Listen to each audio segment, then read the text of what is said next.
Can you tell us about how Destination Sydney came into being and in particular how the collaboration evolved?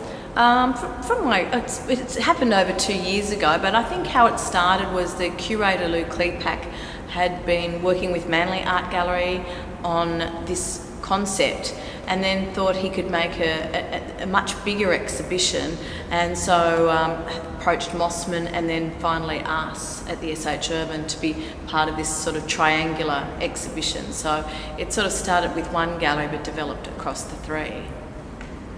Well, the exhibition came into being because I offered Lou Klepac, the curator, the opportunity to come to Manly and use the whole museum for an exhibition of any subject of his choice.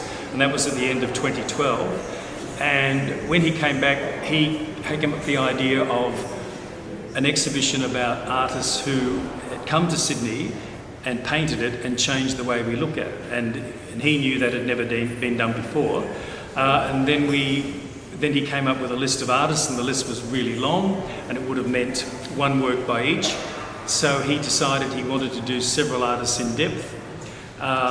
And then, of course, it would have been an enormous exhibition. So then we approached Mosman and SH Ervin. We'd talked to them about other things in the past. We came to them with this, and they both agreed to come on board. So it became a fully collaborative exhibition, and you've got to go to 3 venues to see the whole show, which people really like. I didn't know if that would work, but everyone I've spoken to said they thought that was actually the best part. It reminded them that the 3 galleries exist, and they loved. They could take 2 months and go around and see the whole show. I understand the crowds at each of the venues has been fantastic. Can you tell us a bit about who the audience has been for the show? The audiences for the show here at Mosman have been wall to wall. Every day you come in, and we've never had crowds like it. There's the young, the old. It shows you that painting is still a very attractive medium for people to come and see, which is heartening in lots of ways. Obviously, a lot of the exhibition does appeal to older audiences, but we've really found a lot of the younger audiences that really crave to see this type of work coming and enjoying the show as well. Well, because we've programmed it in the summer period, there's a lot of tourism as well.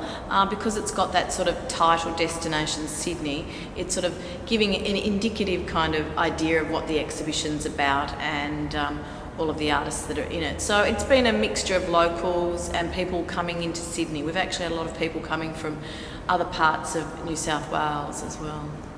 It's been our biggest audiences since Midnight Oil in 2014 by far.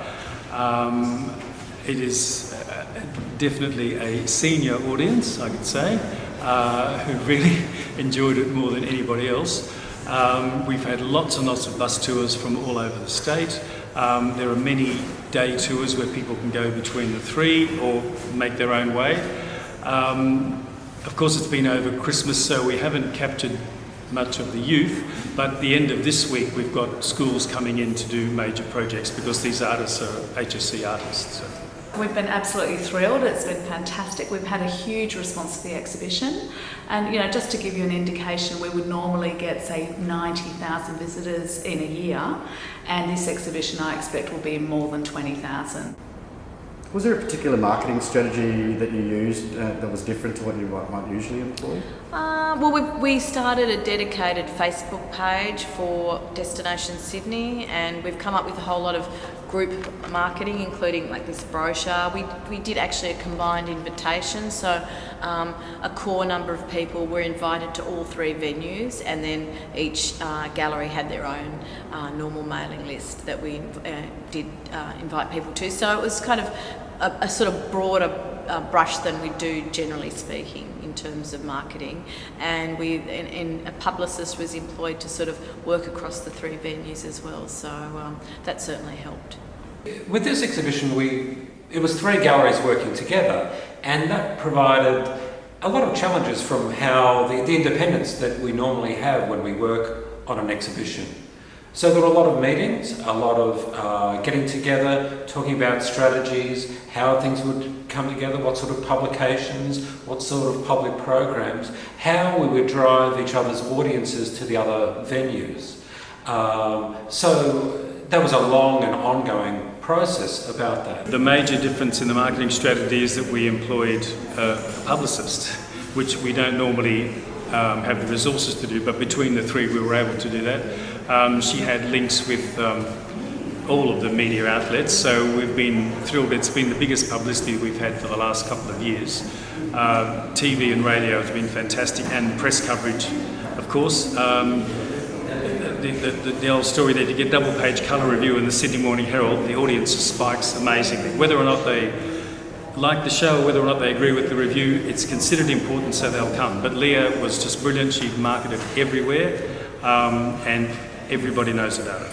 Is this type of collaboration something you would consider doing again? Yes, I think we would. I think it all went, very well from our point of view, and I think we were able to produce this wonderful catalogue as well. So there's a lasting legacy of the exhibition. I'm not too sure what the next kind of exhibition may be, and we might need to think about that. We'll probably have a bit of a following the exhibition, a meeting to sort of talk it through and see what we might be able to come up for next time and how we might be able to do it better and even get more people involved. I think we definitely will be open to doing it again. Considering the level of success, we'd be mad if we didn't think about having either the same type of partnership or partnerships with other institutions that could deliver the same sort of benefits. And in that way, Mosman's already talking to other major institutions and Western Sydney institutions about collaborative projects in the near future. Because it's been so successful, we would love to do a collaboration like this again. Give us a couple of years to get over it, I think. But definitely. I'm sure the other galleries would say the same thing. It's just been it's been wonderful working with them and having such an experienced curator as Lou, who was able to negotiate incredible loans that I don't think we would have got without him. And as I said, that's been the biggest draw card for the audience, is the fact that they can go to 3 museums to see one exhibition. We would definitely do it again. And what advice would you give to other museums or galleries considering a similar collaborative project? I would advise them to do it. Just get a good, solid curatorial premise. Whether you do it yourself or you get an external curator. But the best themes in the world are still subject to getting the best loans. We've had lots of stories of people being absolutely blown away by seeing the extraordinary Brett Whiteley's here that they have seen sometime or other at the Art Gallery of New South Wales, but to see them all together has been wonderful for them, and a surprise. We've had so many international tourists who are saying they didn't know these artists or they vaguely knew, and they buy the catalogue and the postcards and all that. So I would say have a good curatorial premise, get the best loans and publicise, and they'll come. I think it's sort of understanding what everyone has at the outset and then combining to create something that no one gallery could actually do on its own. The advice I'd give to another gallery or institution looking at a similar project to this is to be generous in how you approach it. Generous in understanding the position of the other galleries, generous in sharing your resources and your time, just bringing an overall spirit of generosity and sharing, and a lot comes from that. And really the success of this exhibition has been that all 3 galleries have given up some of their independence and shared resources, but what they've gained is immeasurably more than what they've given.